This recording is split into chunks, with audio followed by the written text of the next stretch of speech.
it was hard for me being that young and being in the industry and not knowing where to turn, and everyone, you know, telling me they love me and, you know, just turn their back on you in a second. Is that going to be a new thing? Are you going to try to be early? Yes, I'm trying to be early. Are you going to be early for my party? Yes, I am. No. No. You know I have to arrive fashionably late. All right. Not too late, though. Not too late? Not too late, please. What time would you like me there? I'll tell you later. Okay. But not too late. One thing and you mix it with another thing, then it hardens. But if you add some in that's not supposed to be there and it's fully developed, right, you're not going to take that out. Like if you added oil, you threw some oil in the epoxy, like, now you f***ed that whole thing up. That's kind of what you're doing to a person when you raise a person famous. If you take some reality star from the time they're 5 and then they're in a sitcom and a movie, and then you've gone through your whole, I don't know why I said reality star, but you've gone through your whole life. If you're that person, if you're Justin Bieber, you've gone through your whole life. Under that eye. Under the eye, and it's gotten bigger and bigger and bigger, and more people paying attention. Like, you never had a moment like you did where you're working for the railroad tracks. Right. Joe Rogan just stepped into a conversation Hollywood has been quietly circling for years. And this time, the focus is landing on Ellen DeGeneres, Diddy, and the earliest chapters of Justin Bieber's rise. But the unsettling part is not what is being stated as fact. It is what people believe Rogan may be noticing in the spaces between old interviews, public appearances, and moments that once felt harmless. No, it's great. So tell me about your birthday party. Am I invited? Yes. Yes, you're definitely invited. I invite you to all my parties. You just haven't seen me to show up. No, well, is it on the East Coast? Yes. Well, that's why. Why don't you have one here on the West Coast? Because I work all the time. Okay, well, maybe I have one at your house. Where's that? Now, what time would your party start, let's say? Like 9:30. Really? That early? Yeah. I could make that. Yeah. But I could think of you of starting a party at like midnight. Like, what time will it go till? That's a different type of party. Uh-huh. No, it'll go from like 9:30 to like maybe 3 o'clock, 3 o'clock. And then, you know, we have the top 2 floors of the hotel. Mm-hmm. And then it will carry on there? Yeah. Mm-hmm. Then no, I mean the after party. Mm-hmm. No, I know about them. Bieber was young, surrounded by powerful names, polished cameras, loud rooms, and a level of access most adults would struggle to understand. And now, as those clips resurface, the story begins to feel less like simple mentorship and more like a question the industry never wanted sitting in the open. Because when Rogan talks about patterns, he is not framing it like courtroom proof or headline drama. He is pointing toward behavior, timing, repeated connections, and the strange way certain public moments age differently once the audience starts looking closer. That is where Ellen's name begins to echo differently. For years, she represented daytime comfort, bright lights, laughter, celebrity games, surprise gifts, and an image built around warmth. But when that image is placed next to her repeated public closeness with Diddy, people start asking why those relationships were never examined with the same intensity before. Is that going to be a new thing? Are you going to try to be early? Yes, I'm trying to be early. Are you going to be early for my party? Yes, I am. No. No. You know I have to arrive fashionably late. All right. Not too late, though. Not too late? Not too late, please. What time would you like me there? I'll tell you later. Okay. But not okay. too late. Because, you know, once you get there, the party really starts. Yeah. You know what I'm saying? I got you. I promise you I'm not going to let you down on this big one. All right, For good. real. Good. Your shoes, your feet are going to have blisters. You're going to be dancing so hard. I can't wait. And the more viewers replay those old scenes, the more they notice the atmosphere beneath the jokes, the pauses, the familiarity, and the kind of access that does not feel accidental. Still, this remains speculation, not confirmation, and that distinction matters. Yet sometimes public curiosity does not begin with proof. It begins with a moment that suddenly feels impossible to ignore. And if Rogan's read on these old connections is even partly why the conversation is shifting now, then Bieber's early story may be carrying far more unanswered questions than anyone realized.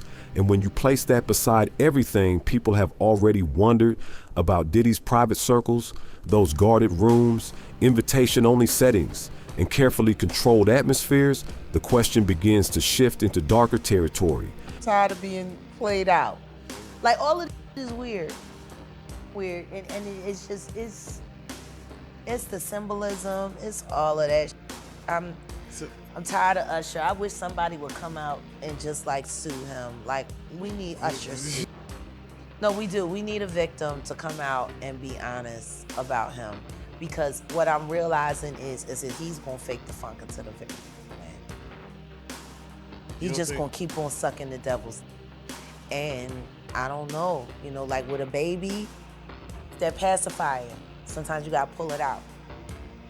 You know what I'm saying? And take it away, right? When the babies used to sucking on the pacifier. It is no longer only about who stood near Diddy in public.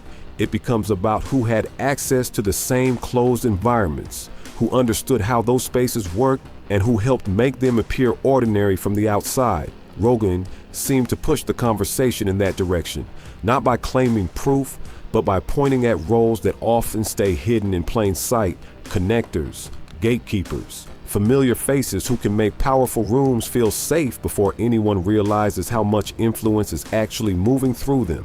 And that is why names like Ghislaine Maxwell come up in public comparisons, not as a direct connection, but as a chilling reference point for how elite social systems can be structured, because spaces like that do not organize themselves. Someone makes the calls, arranges the introductions, softens the image, and keeps the surface polished enough that nobody asks the harder questions too early. That idea lands differently when Ellen's Hollywood reach is placed under the same lens. She had access, trust, visibility, and a reputation that made almost every interaction feel harmless at first glance. So check this out, yo. Justin, you ever seen the movie 48 Hours? Right now, he's having 48 hours with Diddy, him and his boy. They're having the times of their lives, you know, where we hanging out and what we doing. We can't really disclose, but it's definitely a 15-year-old's dream. You know, I have been given custody of him. You know, he signed to Usher. I'm signed to Usher. I had legal guardianship of Usher when you know he did his first album. I did Usher's first album. I don't have legal guardianship of him, but for the next 48 hours, he's with me. So yeah, and we gonna go full crazy. Crazy. But sometimes the most effective cover is not secrecy, it is familiarity. Now bring all of that back to Justin Bieber, because this is where the emotional weight of the story settles. He was a young teenager from Canada, stepping into an industry filled with fame, money, influence, and rooms where adults already knew the rules long before he arrived. At first, the path looked bright and carefully guided, with Usher opening doors and shaping the beginning of a superstar career. But one of those doors led toward Diddy, and that is where Rogan's questions start to linger. Why was so much private attention placed on someone so young? Why did certain stories seem impossible to explain in full? And why did moments once treated like entertainment now feel strangely uncomfortable when viewed years later? Because when old clips began resurfacing, they didn't just feel like throwback moments. They carried a different weight entirely. In those recordings, Sean Diddy Combs can be heard talking about spending private time with a very young Justin Bieber, hinting at experiences he openly admits he couldn't fully describe, framing it as something any young person would supposedly dream about. At the time, it passed as playful, almost aspirational, but revisited now, with fresh perspective, the tone feels harder to ignore. And that's exactly where Joe Rogan leaned in, not with accusations, but with a simple observation that lingers longer than any bold claim. Real mentorship rarely comes wrapped in secrecy. So if something needed to stay hidden, the natural question becomes, why? And that single thought has a way of sticking in your mind longer than the clip itself. Now the atmosphere shifts because the focus moves away from what was said back then and lands on how Bieber has carried himself in the years since. It was hard for me being that young and being in the industry and not knowing where to turn, and everyone, you know, telling me they love me and, you know, just turn their back on you in a second. I just want to protect her, you know? I don't want her to. His interviews haven't just been about fame or pressure. They've carried a kind of emotional weight that feels more personal, more layered. There have been moments where his voice tightens, where his words feel chosen carefully, as if he's navigating around something he can't fully unpack in public. And when he speaks about protecting younger artists, like Billie Eilish, it doesn't come across as generic advice. It feels almost urgent, like a warning shaped by experience rather than theory. That subtle intensity creates a quiet tension because it suggests there's more beneath the surface than what's ever been clearly said. All of those that were harmed and corrupted while in his care, they grew up to be men. Boys like Bashir Gray.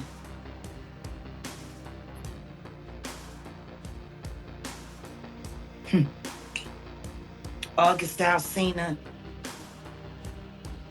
Your own son. Like, your own son.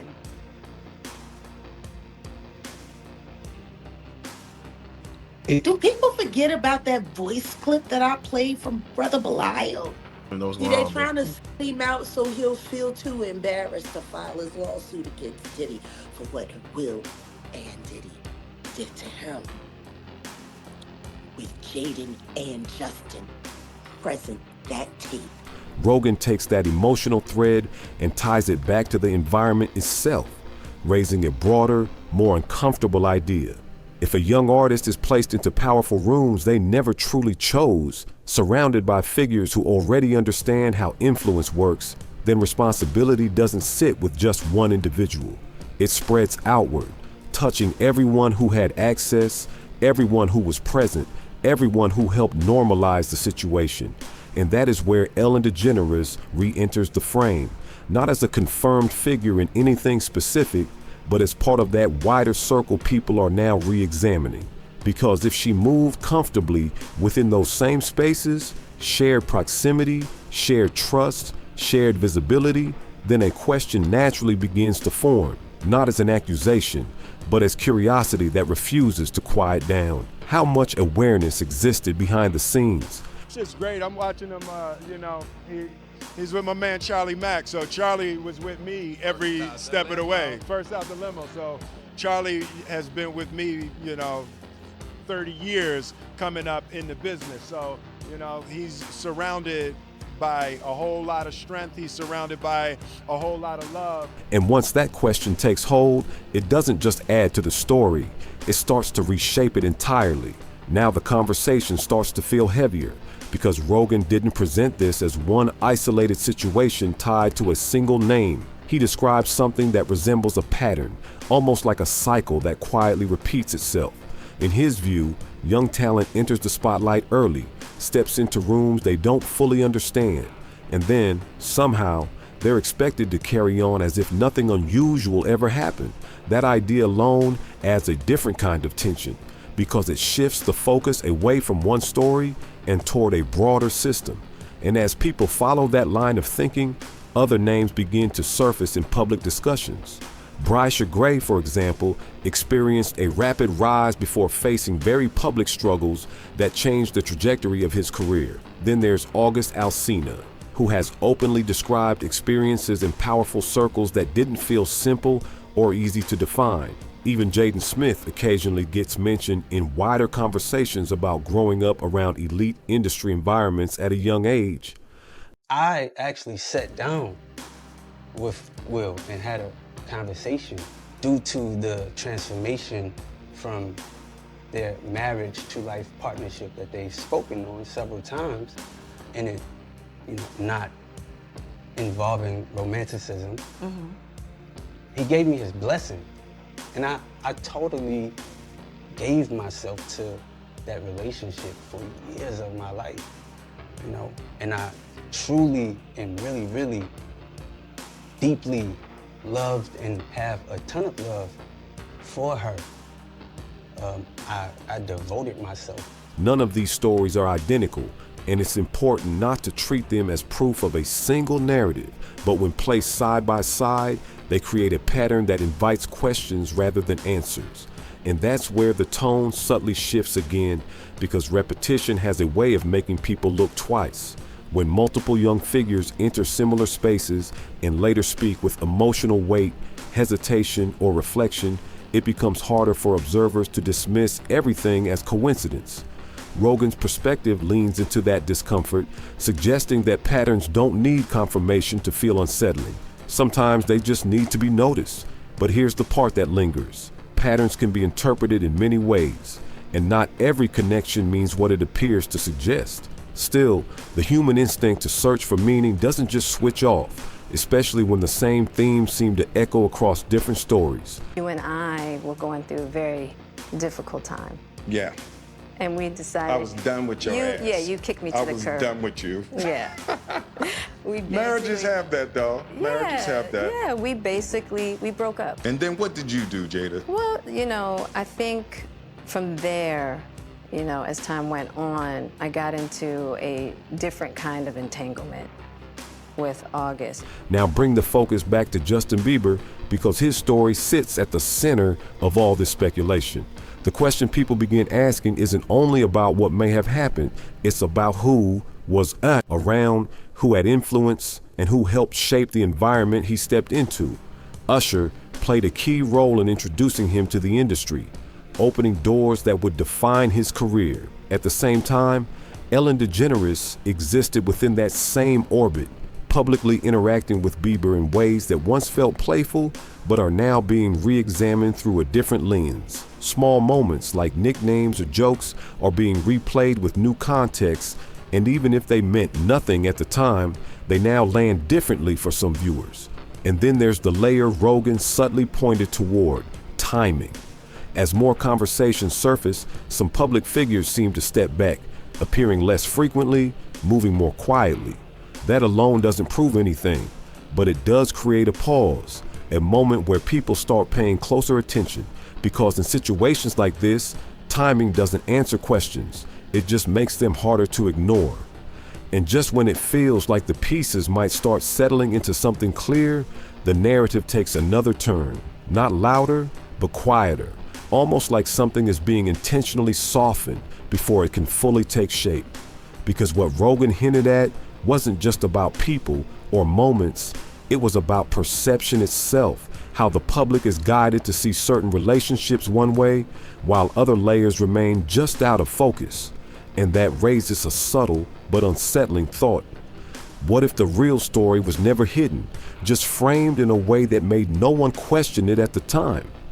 The laughter, the interviews, the casual interactions, all of it sitting in plain sight, yet somehow never examined with real scrutiny until now. That idea alone shifts the weight of everything, because it suggests the answers might not be buried, just overlooked.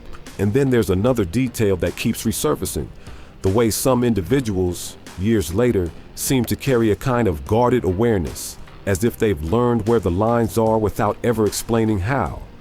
That kind of silence doesn't come from nowhere. It develops over time, shaped by experiences that aren't easily put into words, especially when those experiences are tied to power, reputation, and environments where speaking too clearly could change everything.